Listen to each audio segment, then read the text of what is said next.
Coming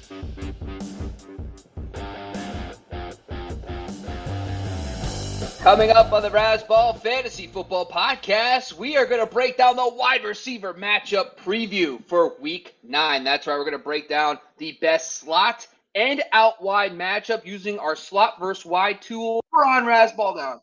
So go check it out right now on the Razzball Fantasy YouTube channel.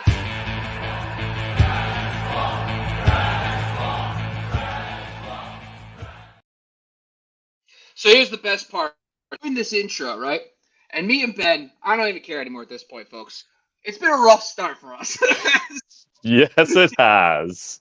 With technical difficulties, I didn't realize I had the YouTube channel open. And so when I started talking, it started talking in my ear. So that intro is going to be me distracted. I'm super excited today, folks. Super smooth. It's another Friday show. It's the slot versus wide. And of course, we bring in Ben Wasley. Go follow him at Fantasy First Down. No O on Twitter. What's going on, Ben? Yeah, mate. Good to be here. I having technical difficulties of my own. The computer's not working, so I've got my phone balanced on like 15 coasters on the table leaning against my cup. So if I get thirsty, I'm in big trouble right now. Nice. Well, tell the missus you apologize in advance for the rings you're going to leave because all the coasters are being used right now. Yep, coasters are in use. That's okay. We're going to make up for it with some hot picks today on the slot versus wide analysis we're going to do for Week 9. So we're excited. We're halfway through the fantasy season, folks. We're hoping that every step of the way we're helping you through and trying to provide you as many unique matchups as we can in this takeaway. But we do have some notable names this week. We're going to break down the first how we do today's, folks. If you don't know what we're doing, we use our slot versus wide. On Razzball.com, we actually provide you how many fantasy points a defense allows in the slot versus out wide. This is very useful because certain players line up in the slot versus the perimeter. So we're trying to give you an extra edge on your competition by having this data here. So today's show, we break down out wide matchups and slot matchups. So let's talk about the big ones. These are where your biggest names are going to come from. Now, there's going to be studs that we don't talk about necessarily. We do have one in here, and maybe even if you want to throw in another player too, Chris Olave. But we're trying to find as many wide receiver 3, 4s-ish type players, low-end wide receiver 2s that can help you make your start-sit question. So here's some of the notable out-wide matchups we found in our analysis this week. First off, Amari Cooper versus the Cardinals, Garrett Wilson versus the Chargers, Michael Pittman versus the Panthers, Chris Olave and Michael Thomas versus the Bears, and then CeeDee Lamb and Cooks. Now, Lamb, of course, we know plays a lot in the slot.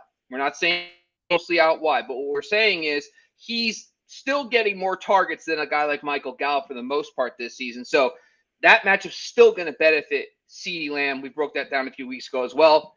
Let's get into the first one here, Ben.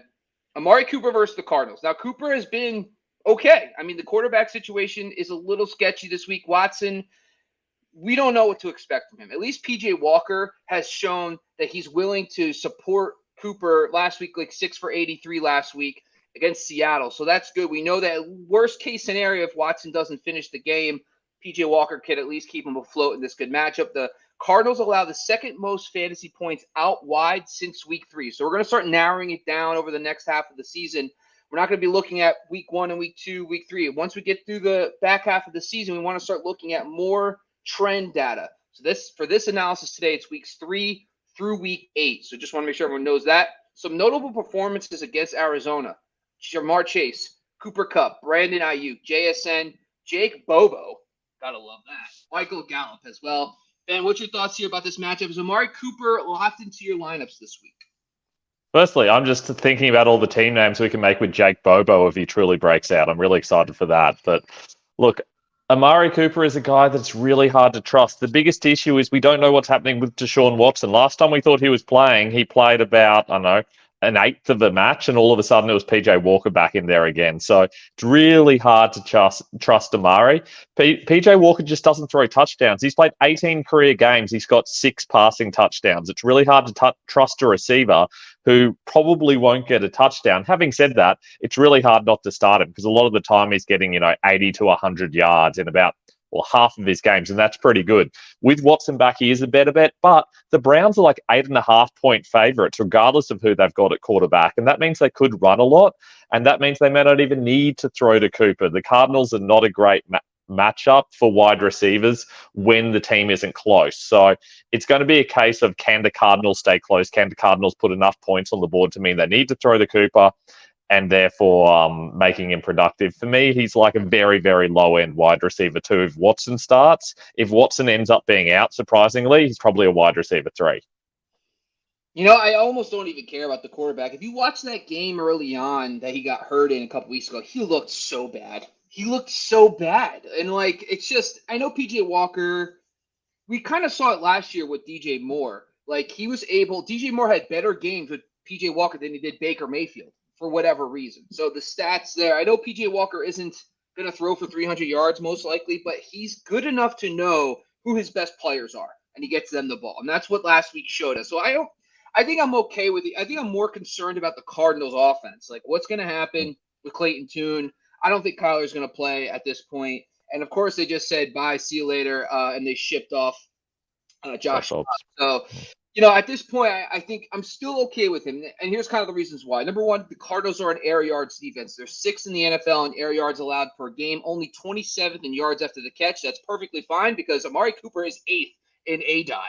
So that's great news for him, and only 78th in yards after the catch per reception. So that fits. His lineup percentages kind of mirror Jamar Chase. So Jamar Chase had a very big game. This team is also a very heavy zone team. And so even though he's better against man, he's played very well against Seattle, the 49ers, and the Titans this season, who have similar splits in zone versus man. So I'm not concerned about that. That's why I still think he's locked in as a wide receiver 2 this week, and I really like this matchup for him going into week 9. All right, let's shift out to number 2, Garrett Wilson. And you know what? I don't have any shares of Garrett Wilson, but I'm happy. He deserves the best. I want him to be fantasy viable. I know we all expected it to be Aaron Rodgers, but if you actually look at his stats over the last month, it's starting to work. Whatever Zach Wilson's doing, he's starting to have a nice floor where he's getting double-digit fantasy points in PPR, which is fine. Because last year we saw it was a dumpster fire with Zach Wilson. So this week he gets the Chargers. They're 7th over the past 6 weeks in fantasy points allowed out wide. Some notable matchups include some studs: Tyreek Hill, Justin Jefferson, CeeDee Lamb, MVS, Rashee Rice, Devontae Adams, and Brandon Cooks. So a lot of big-time names there. But what's your thoughts about Garrett Wilson in this matchup this week? Are you getting him into your lineups? Well, firstly, stop the presses. We've got a Giants fan who's a big fan of a Jet. I don't know what people are going to say about that. You might need to rescind your membership or something like that. That is a hot take. Having said that, I also like Garrett Wilson. Great to watch him play. Realistically, my biggest problem is not Garrett Wilson, it's Zach Wilson. Zach Wilson has 5 passing touchdowns in 7 games. Now, 2 of those have gone to Garrett, but it's really hard to trust someone who's just not throwing touchdowns. Realistically, the biggest upside for most fantasy players is in the touchdowns, and they're just not passing touchdowns in New York at all.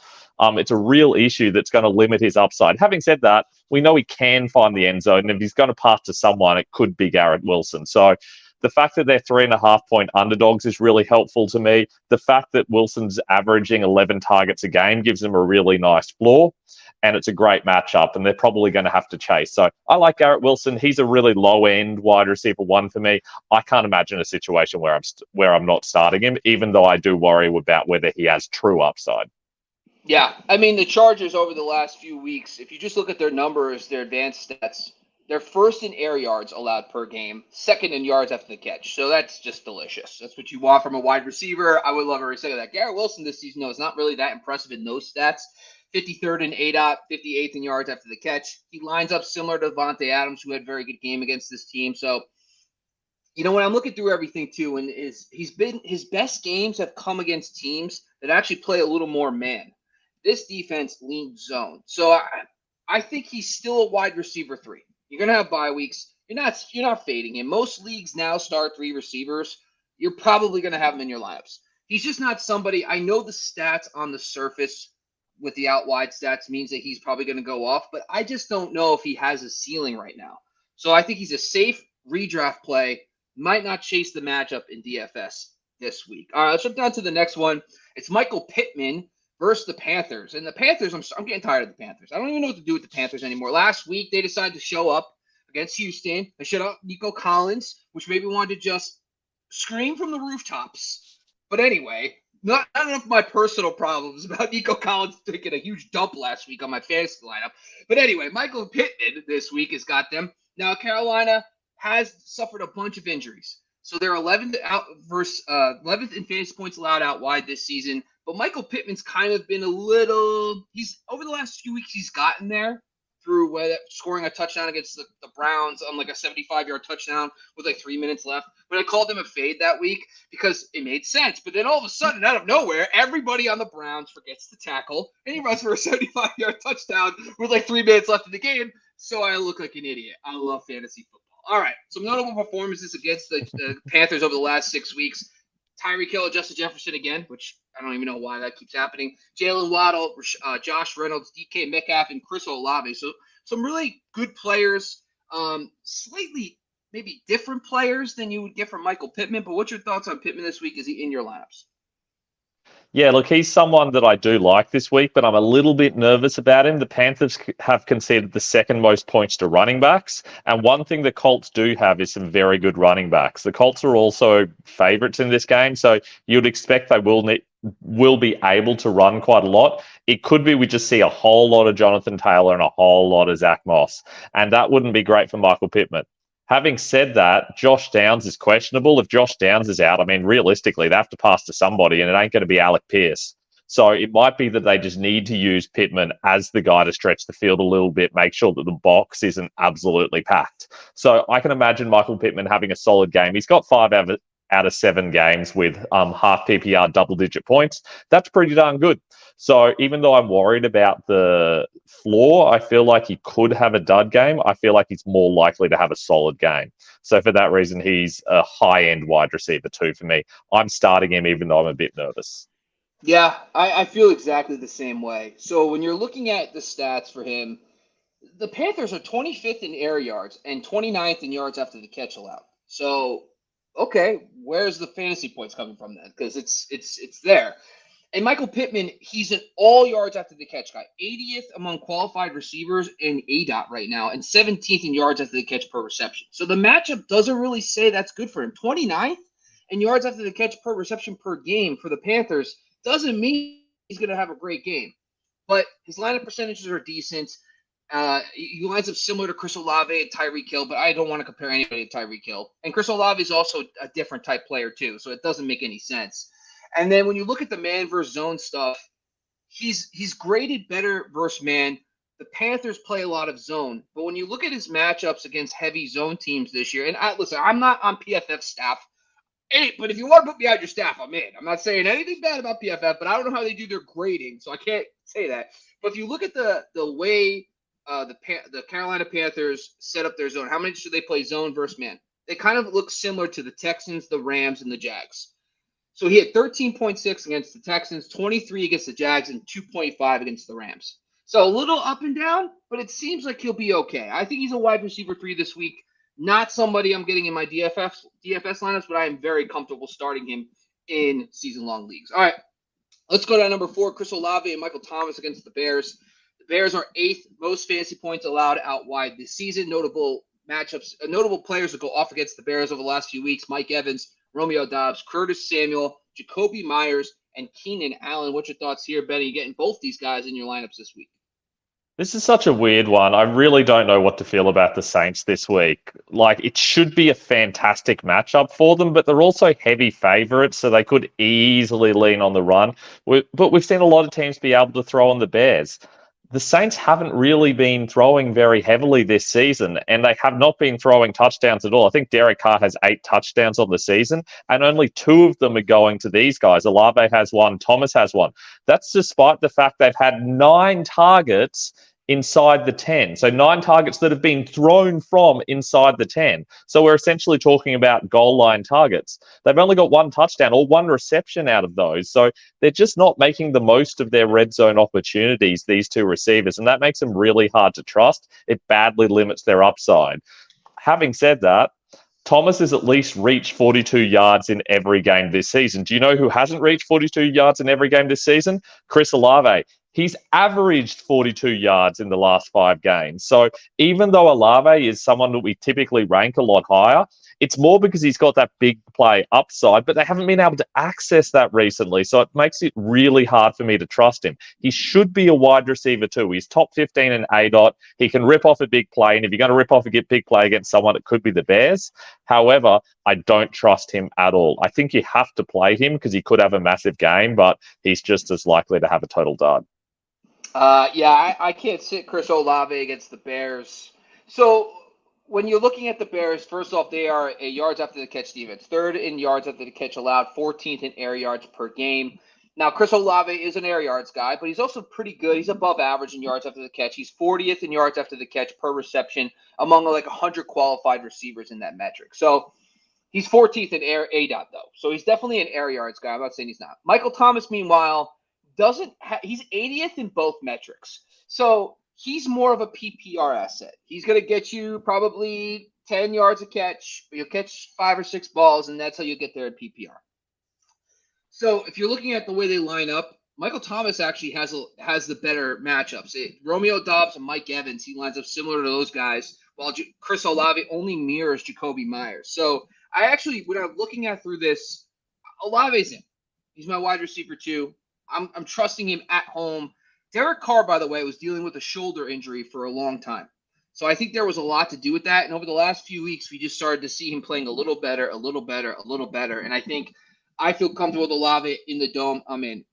Meanwhile, Rashid Shaheed, who we aren't talking about here, they all kind of rotate pretty evenly. It's not like Shaheed's 100% slot. They're probably within the 40, 30, 25. All those guys are all over the formation. So, Michael Thomas, I think if you had, let's say, a couple Jags and a couple other, I don't even know what other teams on off the top of my head right now, but 49ers. Say you had Brandon Ayuk and Christian Kirk on bye, and you need to start a guy like Michael Thomas as your wide receiver 3 in PPR, I think you're okay. If you are playing the top 3 seed and you need a boom player, I think Rashid Shaheed might be a guy you could start this week.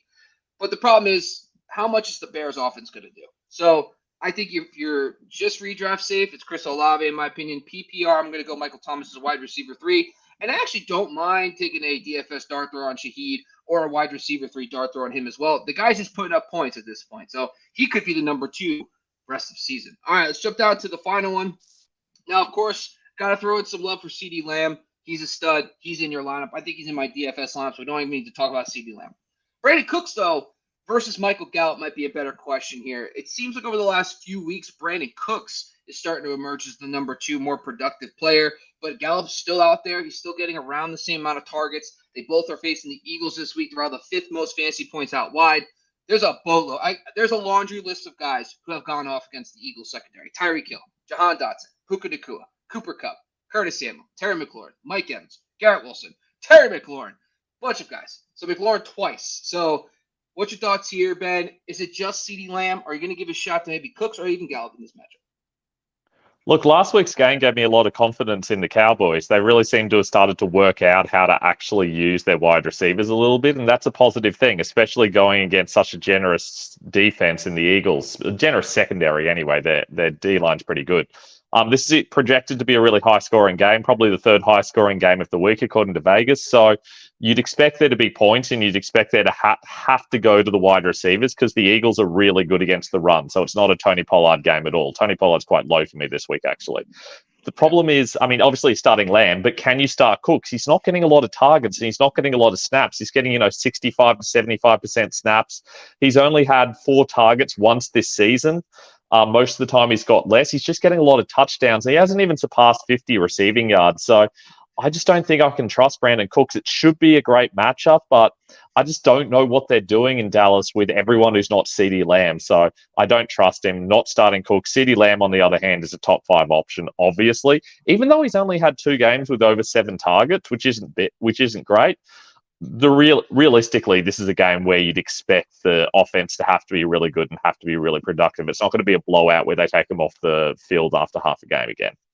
Yeah, I agree. So, like last season, if you look at the matchup, so the good thing, I recommend everybody does this. If there's a division matchup, just look at the stats from the last few years. Like, go on Pro Football Reference and just see how these teams play, because sometimes stats don't matter as much for division rivals because certain teams just play better. I don't know why, but for example, the Cowboys versus the 49ers, they're not division rivals, but for some reason the Cowboys cannot play the 49ers, okay? And they get dominated and the 49ers dominate them. So that's why I like to look historically when I can to get an idea. Lamb 10 for 120 and 2 last year and 5 for 68. If 5 for 68 is the floor and 10 for, I'll take the upside all day there. So that's not a problem. I think really when it comes down to is Gallup only had 4 for 36 and 1 and then 2 for 18. So is there room for a second guy to really emerge because Noah Brown last year didn't do anything in this matchup? Now, I do think the Eagles secondary is a lot worse this year for whatever reason. They have, Slay and Bradbury still, but for some reason they're not good now.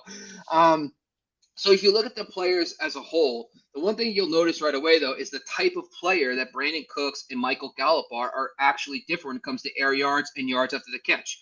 I always thought Michael Gallup was an ADOT guy, but this year he's more of a yards after the catch guy. He's 33rd in yards after the catch, 57th in ADOT. Meanwhile, Brandon Cooks is 31st in air yards and 97th in yards after the catch. So right there, it tells you the Eagles are 5th in air yards allowed per game. Okay, that tells me I'd rather take a shot on Brandon Cooks. If the Eagles lean air yards, they allow a lot of deep passes, a lot of turnover at the safety position. I think you could probably get away with Brandon Cooks as a wide receiver 3 this week. I think that's my call here. His lineup percentages, Puka Nacua, Terry McLaurin, Tyreek Hill. So those are 3 guys that did well. I think if you need to start a wide receiver 3 this week, I'm taking a shot on Brandon Cooks. I like him there as a lot. We have a couple people popping into the chat here. We have Daniel. What's going on, Daniel? Always a pleasure, sir. And Jamie, the mainstay. The number 1 right there, Jamie. I always appreciate jumping on, man. What's going on with you, dude? When Slay and Bradbury got the script for the year, I bet they were pissed. Oh, see, now the NFL script isn't always good for everybody. That's a good point, Jamie. I do like that. Obviously, let's get into some slot matchups. Obviously, these are ones that are a little deeper. I like slot matchups because not everybody can go, well, duh, of course you're going to start CeeDee Lamb. All right, we get it. We're just trying to tell you these are good matchups. Anyway, so we have Demario Douglas versus the Commanders, and we also have Rashee Rice versus the Dolphins this week. Let's get into Demario Douglas, the new de facto number 1 wide receiver for the Patriots, because Kendrick Bourne and Parker are probably out this week. Juju is just whatever he is now. I don't even know. The Commanders are 8th most fantasy points allowed to the slot. What's your thoughts here, Ben? Are you starting Demario Douglas this week in any fantasy lineups? The Commanders one's really weird because they used to be a really good out-wide matchup when they had Emmanuel Forbes out there, and then they realized that Emmanuel Forbes, even though he was a first-round draft pick, just wasn't very good yet. Just lets too many big plays happen. That's the same way he was in college, so I don't know why they were surprised. Either way, they seem to have moved some juiced outside, and now they put Danny Johnston in the slot, and he's the weakness for them now. So obviously you can now target them in the slot. They haven't had many players have big slot games against them yet, but they've started to allow it to happen, especially since they've moved some juiced outside. So I expect this could be a positive matchup for Douglas. The real question is he going to get the full snap share now? Are they actually going to start using him in 2 wide receiver sets? If they are, that is a really positive thing, but it means he's going to be out wide quite a bit of the time as well. If they're going to leave him in the slot most of the time, I really like this matchup for him. He's like a low-end wide receiver 3 for me. I just don't know that he can be trusted yet. We haven't seen him really do it. We've only seen him play over 75% of snaps last week, and that's because Bourne got injured during the game. We don't know what would have happened if they'd actually been able to plan for that occurrence. So it's hard to know. Having said that, he's had 13 targets for 103 total yards in the last 2 weeks, and he's only been on the field 2/3 of the time. So he's got more upside as a PPR player. He's a solid yak player, but it's really hard to know whether he can do anything more than that. In PPR, I'm starting him as a wide receiver 3, and half PPR, I'm feeling a little bit more nervous about it. Agree. I think first of all, the Commanders traded 2 of their starting defensive linemen, so that's something. At least that the Patriots won't have to worry about the pass rush as much as they used to. The other aspect I think you nailed was that I think they're going to play a lot of 2 tight end sets. I mean, why would they have Gesicki and Hunter Henry on the field? I actually like Hunter Henry a lot this week in this matchup. He's kind of the guy I have actually picked up, and I'm streaming a little bit in some matchups too. But Demario Douglas, I do think at PPR only is a wide receiver 3. You brought up a good point. You said that he is a yards after the catch guy, which, by the way, 9th in yards after the catch per reception, 75th in air yards. Okay. The Commanders, meanwhile, are 3rd in air yards allowed per game and 16th in yards after the catch. So it doesn't really match up too well with what his strengths are. But I do think because of necessity, he'll get you 5 to 6 receptions potentially. And I think I'm okay if you need it. Start him in that matchup as well. Let's go to the next one. Rashee Rice versus the Dolphins. Now this one's going to be in Germany. Pretty excited for that one. We have the Dolphins have allowed a bunch of fantasy points this season to wide receivers in general. Some of that has to do with the fact that they didn't have Jalen Ramsey, and they also didn't have Xavier Howard for a few weeks, which I think maybe overthinking it could start migrating more passing to the middle of the field with those two good boundary guys. So that's something to watch. But they already allowed the 9th most fantasy points at the slot. And Rashee Rice's role is suspending. Notable performances, Adam Thielen, Keenan Allen, Jerry Jeudy. So you got to like that from that standpoint. What's your thoughts here? You start Rashee Rice this week. Dankeschön. Yeah, I'm wiping off my 5th grade German, trying to remember some stuff for this game. Nice. Yeah, look, all right. Thank you. Yeah, look, I'm really looking forward to this game. Having said that, I do not trust Chiefs wide receivers. I just don't think you can trust Chiefs wide receivers at all. Having said that, if you're going to trust somebody, Rashee Rice is probably the guy to trust. Will they leave him in the slot the whole time? Well, who knows? It's a little bit scary especially with Richie James coming back. We don't know how they're going to use him. We don't know how much they're going to cycle other people out. So I don't fully trust Rice, but I feel like he's got such good upside that there is an option there.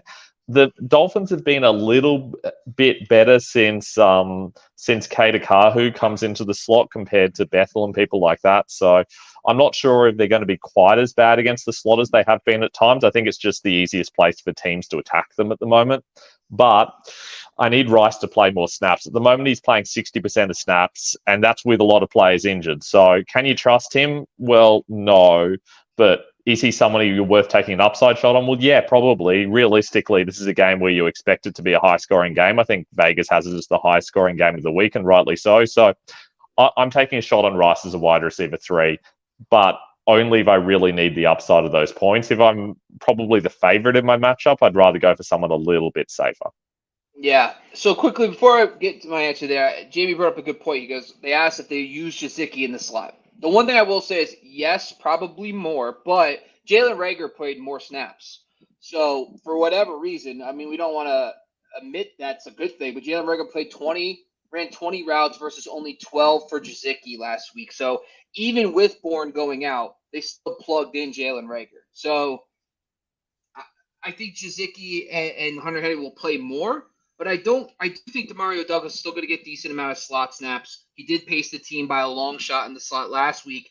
And Kendrick Bourne played most of the game, so that's probably a key part of it. But I do think you're still going to see a lot of 3 receiver sets. Even for teams that are 2 tight end heavy, you're probably still looking at 50% at the most. They're not going to go 80, 90% 2 tight end set. I doubt that's going to happen. All right. Especially when they're chasing the game as well. Yeah, Rashee Rice versus the Dolphins. I have him in. I'm in. Like, the snap percentages are going up. Dolphins are 13th in yards after the catch allowed per game. He's 1st in yards after the catch per reception this season. So I think that if you see every time they've played a notable slot receiver they have produced for fantasy, that's all I need to see. I have him actually probably as a closer to a top 24 player this week. I'm going to put him in. I like the game. The Dolphins Chiefs game is probably going to be 13-10. And we're all gonna be sad the first thing in the morning, but it is what it is. Honestly, though, I do like the matchup as well. We got another question coming in from Benguin. 02. What's going on, man? I'm 2-6. By the way, you're in the right spot. I love this is the best, by the way. When you're 2-6, your season's not even close to being done, my friend. Like, this is the time where you can have some fun. You are a bandit out there. You have no downside out. Go out there and make trades for every week if you have to win every single game. You're focused on winning one game only. That game that you have to play this week. You don't care about week 15 or 16. You're going to make the playoffs. So this is going to be fun. We're going to have a good time. Stick with us. We'll be doing this all season long with you. 10-10 PPR, start sit, 2 running backs, 2 wide receiver, and a flex. So he needs the victory this week. We got Josh Jacobs, White, Pollard, JT. Then the wide receivers are Waddle, T. Higgins, Chase, Godwin, Olave, JSN, and Dell. So solid lineup. Just probably some injuries. Hasn't really worked so far. Ben, do you have a quick thought about this? Look, firstly, if you like 2 and 6 teams, then we should really swap teams in the Experts League we talked about a couple of weeks ago, because I'm smashing it at 2 and 6, and I believe you're on top of the table, even though I managed to beat you the other week. So, not sure what's going on there. Look, I appreciate the generosity, kept me in the league. In this situation, realistically, I'm really nervous about Pollard this week. I do not like that matchup at all.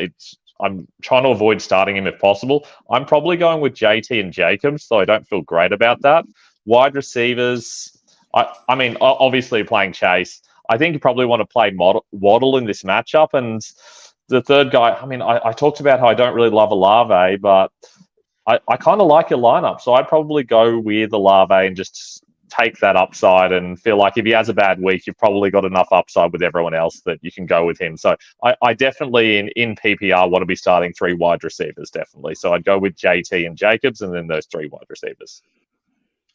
Yeah, I unfortunately have 0 spreadsheets open right now for any of my data because I don't prepare for running back questions today. So, but let me just, by the way, Ben, we do a Sunday live start sit show where we're live for 2 hours, our Razzball team, and we answer all your start sit questions live. So we have a whole team that can answer this question too. Honestly, off the cuff, none of my spreadsheets are open, of course, so I don't have a clue. But yeah. Jacobs, the Raiders have the Giants this week. Aiden O'Connell, don't really care about that. Tampa Bay, who the Bucks got this week? I can't imagine starting White, even though they do have Houston. Yeah, I'm not going to start him either. Yeah, I'm probably going to go Pollard, JT, and then, wow. T. Higgins, by the way, is a tough one because it's like we haven't seen them fully healthy yet. We haven't seen the Cincinnati offense has been so banged up. It's like it's not even a real statistic right now. But they're get Buffalo. Yeah, Waddle, Chase, Olave. That works for me. I'm all right with it. But yeah, join us on Sunday. We got more start sit questions. We'll help you out there too. Sorry, it's just wasn't prepared. That's on me. I got you next time, Ben. Don't worry about it.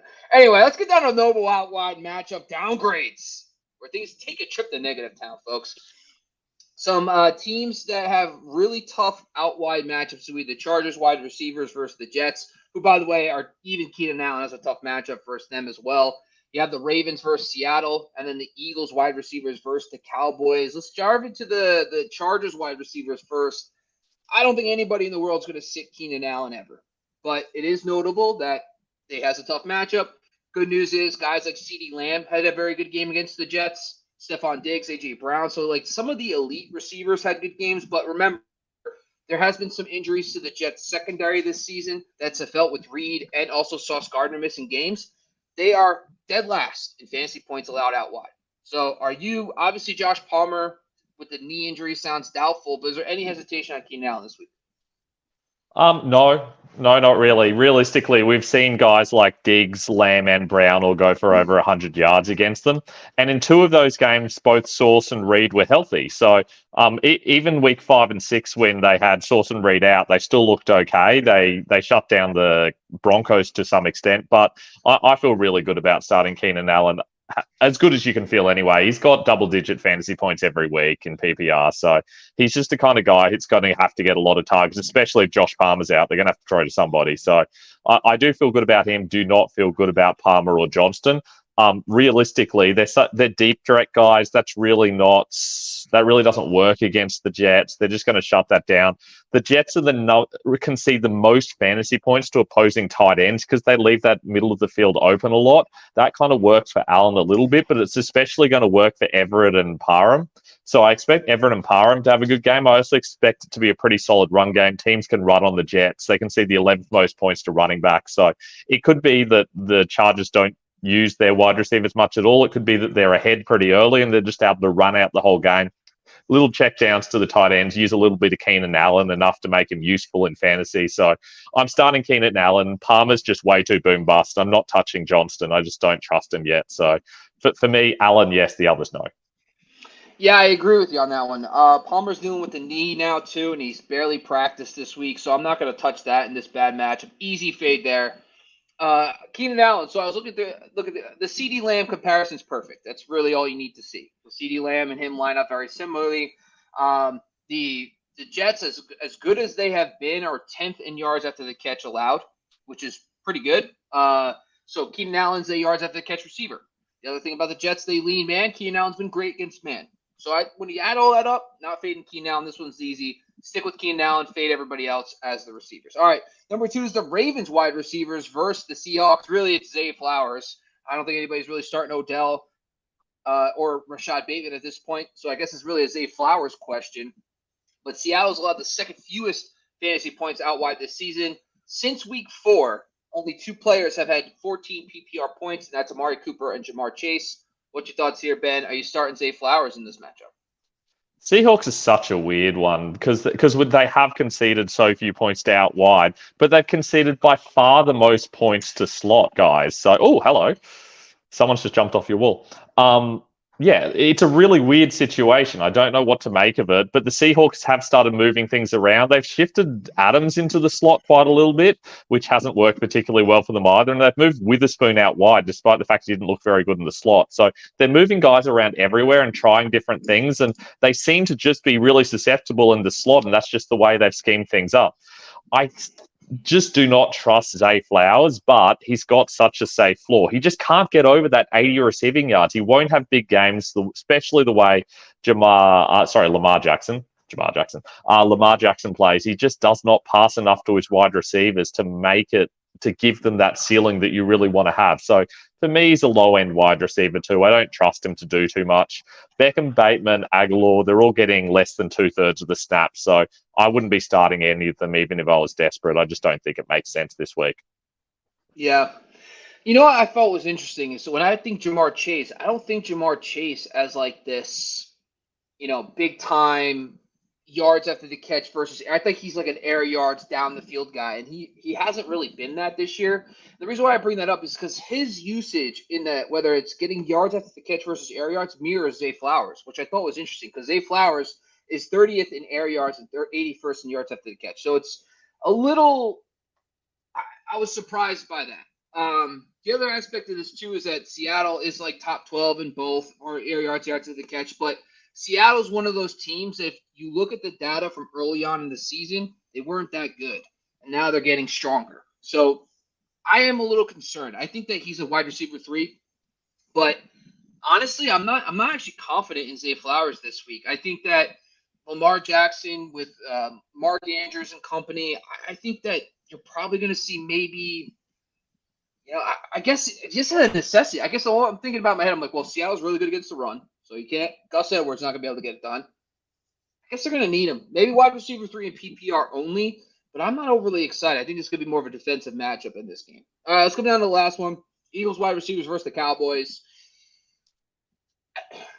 So I talked a little bit earlier about matchups, looking historically, especially teams that face each other a lot. Yeah. So the numbers are going to tell you that the Cowboys are very good against perimeter wide receivers. But the Eagles wide receivers just kicked the shit out of the Cowboys. All right? Devonta Smith, 8 for 113 and 2, 5 for 44 and 1 last year. A.J. Brown, 6 for 103 and 5 for 67 and 1. So the numbers will say that you can't trust. I mean, A.J. Brown's locked and loaded. We're not worried about A.J. Brown. But Devonta Smith has been kind of So I guess from my perspective, I'm just going to go with the numbers, and I'm going to just say I'm sticking with Smith. What's your thoughts here, Ben? Are you fading the matchup? It's a weird one. The Cowboys matchup, everyone's like, oh, it's a very good defensive matchup. They're very good defensively. I'm not sure that they are good defensively. They've played against the Giants and Patriots. Everyone looks good against the Giants and Patriots. The Giants put up -1 receiving yards to their wide receivers last week. Like, I really don't think that I know the stats show that the Cowboys defense has been good. I just don't think it has. I just think that they've had some really nice matchups so far. They tend to allow a lot of big plays, like long touchdown to Garrett Wilson, long plays to Michael Wilson, a whole heap of big plays during the season. Keenan Allen had a solid game. Joshua Palmer had a solid game. So I feel like the Eagles wide receivers are a lot better than most of those guys, and they're going to allow a lot of points to A.J. Brown, obviously, because everyone is at the moment. The other one is Devontae Smith. Do you trust Devontae Smith? Well, I think history has shown us no, do not trust Devontae Smith. Having said that, he did have a good game last week. Seven receptions, 99 yards, a touchdown. That's pretty good, but it's against the Commanders. Everyone's good against the Commanders. So I feel like he's my wide receiver 26, which makes sense. He's the wide receiver 25 on the year, and it's a pretty tough matchup. So outside Commanders and Vikings games, he hasn't topped 50 receiving yards this year. I find it really hard to expect that he will this game, even though it is a high-scoring game. So I'm avoiding him if I can. Okay. Well, Ben, it's that time of the day where we end our week on a nice Friday, where the people need to know, who am I streaming? Who am I stashing? If you don't know the article each week, it's dropped earlier. Ben breaks down all his weekly stashes and streamers. And on today's show, Ben's going to bring some of us to the show. Ben, take it away. Look, for me, it's all about the running backs this week. There's a couple of really hot running back matchups I like. I'm starting Zach Moss, even though Jonathan Taylor is back. I really like that matchup against the Panthers. I'm starting both Darrell Henderson and Royce Freeman this week as streamers. They've got a really good matchup against the Packers. The Packers are terrible against the run, so you want to be starting those guys. Wide receiver-wise, Demario Douglas, we already talked about today. He's a really good option. And tight end streamers, I like the Chargers tight ends. I talked about them earlier today. I feel like it could be a big tight end game. The last one I wanted to mention, Derek Carr. I mean, he's a scary one because we said he doesn't throw touchdowns, but he's gone over 300 yards the last 3 weeks. So check out the article to find out whether he is a streamer or not. I'm a bit on the fence about him, but I go into it in the article. All right. We got a couple questions before we close out the show, Ben. Daniel comes in asking, sit one. We got Nico Collins. God damn it, Nico. I just can't with him right now. I'm very upset with Nico Collins. We got Chris Olave against Chicago, Mike Evans versus Houston, and Metcalf versus Baltimore. Does anybody stand out to you as a sit? I've got them all kind of bundled together in one big bunch in that wide receiver 2 range. I've got Metcalf lowest, but I don't hate the matchup against the Ravens. I know the stats aren't great, but I feel like he's someone that could be okay. I think he's got a big play in him, but if I had to sit one of those guys, I'm probably sitting Metcalf. Man, Nico is so high on my rankings. This is super weird. I don't even know, it's so funny. I put this stuff together and then I look at it, I'm like, that's weird. I have Nico and Evans together bunched up pretty high, which Tampa has really good outside corners, but I don't know. It seems like Nico, as soon as I sit him, he's going to go off because that's how the whole season's been with Nico Collins. Then I have Olave, and I actually do have Metcalf last. So I'm going to agree with you. I'm going to sit Metcalf in that game, in this matchup this week. All right. We got another question coming in. Should I drop Jeff Wilson or Roshan for Singletary? My first artist, by the way. I love that's a great name. And how'd you even get that? I mean, I feel like that's pretty. You're the artist on YouTube. Congratulations, man. That's pretty impressive. He's got the Spotify emoji thing going on. Anyway, I'm taking this going off the chair. I would say this: if you need a start, then yes, pick up Singletary because he's got Dameon Pierce is out. But if you're not starting anybody, I'd rather just keep Roshan if I could stash somebody, or even Jeff Wilson. I think they're better stashes, but if I need a stream, hey, coming full circle, I would stream Singletary over those guys. What's your thoughts, man? I'd probably drop Jeff Wilson. We know Archan's coming back soon. I don't know that Wilson really has that much upside. He's not been great even when Mostert's been playing and Archan's been out. So when you bring Archan back in, I just don't think that I particularly want Wilson. I'd happily take Singletary. I think there have been signs to suggest he's been taking over this backfield over Pierce anyway. He's been getting 50% of the carries the last 2 weeks. So I think Singletary has the upside, especially if he can make the use of this opportunity and really take over from Pierce. All right. I like it, bro. We got Forza 100. What's going on, man? You got Roshan Johnson and Christian Watson, full PPR. I'm assuming that's Roshan. What's your thoughts here, man? No, don't play either of these guys if you can help it. If you have to play one, which presumably you do because it's why you asked the question, I'd go with Christian Watson. At least in PPR, he's got a little bit of a flaw, but I don't feel good about either of these guys this week. Yeah, I'm going to go with Christian Watson as well. Let's go. Daniel's got another one, half PPR. He's got Puka Nacua against Green Bay, and then Lockett against Baltimore. Of course, Puka these both are tougher matchups, but now Puka might not have Stafford. So My first thought process, if Stafford's in, I'm going to go Puka. If he's out, I'm going to lean Lockett. What's your thoughts, Ben? Yeah, it's tough matchups for both of them. I don't know that they're going to need to throw against the Packers, but having said that, I'm still going Puka. He's just got that upside. We saw Lockett have one good week, but realistically against the Ravens, it's hard to see him having another fantastic week. At least Puka, we know we can have boom games, so I'm putting Puka in and hoping that this is one of those weeks. If Stafford is out, do you feel the same? Yep. I don't love Brett Ripien, but realistically, he is someone that is capable of at least using his wide receivers. So I'm happy to start him even with Ripien in there, especially because they might double up Cup, which would mean Puka gets a little bit more space. Okay. Jamie just wants to throw out some humble brag, pat in the back. Big win for him last night, $400 on a parlay. Listen, Jamie, we're here to promote you. Go follow Jamie on Go for Two. Those guys do a great job over there as well, guys and gals. We appreciate you as always. Support. Want a big submit? Hey, post those. Jamie, if you're winning big money, share the wealth, buddy. Share the parlays. Come on. Be part of the team. Daniel, showing the love as well. Camden, Harris, Sam Howell, Carr, 6 points per passing touchdown league. What's your thoughts here, Ben? Look, these guys have been back-to-back for me. I've been switching them back and forth every time I look at my quarterback rankings. For me, they're number 10 and number 11. I have Carr ranked higher in 4-point touchdown leagues. In 6-point touchdown leagues, I'm going to move Carr ahead because he does have way more passing touchdown upside. Sam Howell, do it.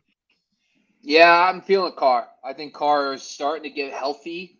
These weapons are legit. And the team's starting to get healthy around. He's got Kamara on full swing now. I think the second half's going to be good for them. And honestly, the Raiders becoming a dumpster fire, he's got to just be loving every second of that, like getting out of there. Absolutely. All right, man. Well, that's all we got for today, folks. That's all the questions we have for this. We are, Ben, before we close the show, tell people where they can find you and all your content. Hey, look, you want to know my rankings? Go to ffdfantasyfootball.com. I also answer all your questions on Instagram and Twitter. The Twitter handle's right down there. Instagram is @thefantasyfirstdown. Of course, heaps of articles on Razzball. Every week we do our streamers and stashes, so check those out. And heaps of other good articles on Razzball as well. Heaps of Bobby stuff. I always love reading Bobby stuff, so go check that out too. Thanks, man. Well, once again, this is the wide receiver matchup preview, slot versus wide. Go check out the points per game analysis. We also include rest of season strength of schedules. We also have wide receiver fantasy points scored in the slot versus out wide. Every tool you need to set your lineups each week. Go to football.razzball.com and click on the fantasy data tab. And if you have any more start-sit questions, please join us every Sunday live for 2 hours before kickoff as we break down all your start-sit needs each and every week. Once again, I'm your host, Bobby LaMarco. You can follow me at Bobby LaMarco. You can follow Ben at Fantasy First Down No on Twitter. We are out of here, folks.